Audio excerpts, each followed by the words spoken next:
पंत्या घेतलेल्या आहेत आणि त्याच्यातली आपल्याला सगळ्यात खराब असेल ती पंती घेतली तरी चालते. मी इथं बघू शकता, इथं मी मोठी पंती घेतलेली आहे. छोट्या छोट्या पंत्या आहेत, जरा काळ्या झालेल्या आहेत, पण मला आता सध्याला मोठी पंती, जरा गोल आकाराची पंती पाहिजे होती, म्हणून मी जी मला गरजेची वाटली ती पंती घेतलेली आहे. तुम्ही तुमच्या आवडीनुसार कोणतीही पंती घेऊ शकता याच्यासाठी.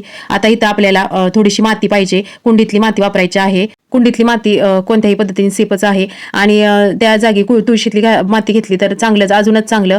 त्याच्यानंतर आपल्याला इथं निरमा घ्यायचा आहे, जो तुम्ही वापरता तो निरमा घ्यायचा आहे आणि तो माती त्या मिक्स करायचा आहे पूर्णपणे.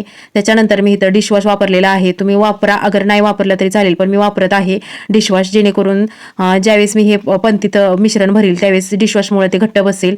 आता इथं बघू शकता, सगळं मिश्रण माझं घट्ट बसलेलं आहे पंतीत. अशा पद्धतीने दाबून मिश्रण सगळं आपलं बसवायचं आहे आपल्याला पंतीत, मी जसं बसवलेलं आहे तसं. आणि आपल्या घरातलं सगळ्यात काळं झालेलं भांडं घ्यायचं आहे. इथं बघू शकता माझी कढई किती काळी झालेली आहे.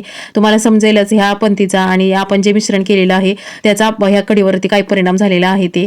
सगळी कढई माझी पूर्ण स्वच्छ निघालेली आहे. तुम्ही बघा पुढं काय होतंय ते. इतकी काळी झालेली कढई, बऱ्याच दिवसाचं काळ झालेलं, तेलकट झालेलं ह्या पंतीमुळे निघालेलं आहे. तर असे तुम्ही घरगुती उपाय करू शकता. जेणे आपण दगड बाहेर विकत आणायला गेलो होतो, दगड पण व्यवस्थित नसतो, फुटतात, ढिसाळ असतात दगड, पण ही पंती चांगली आहे आणि त्याची माती कशी भाजलेली असते त्याच्यामुळे सिपच असतं, टेन्शन नसतं काही. काय वेळेस आपण बाहेरची दगड उचलून आणतो त्यावेळेस खराब असतात, काय असतात, मग आपल्या मनात काय पण येतं. तुम्ही बघू शकता माझी कढई कशी होती ना आता कशी निघालेली आहे, किती पांढरी निघालेली आहे. तो सगळा पूर्ण पंतीचा परिणाम आहे.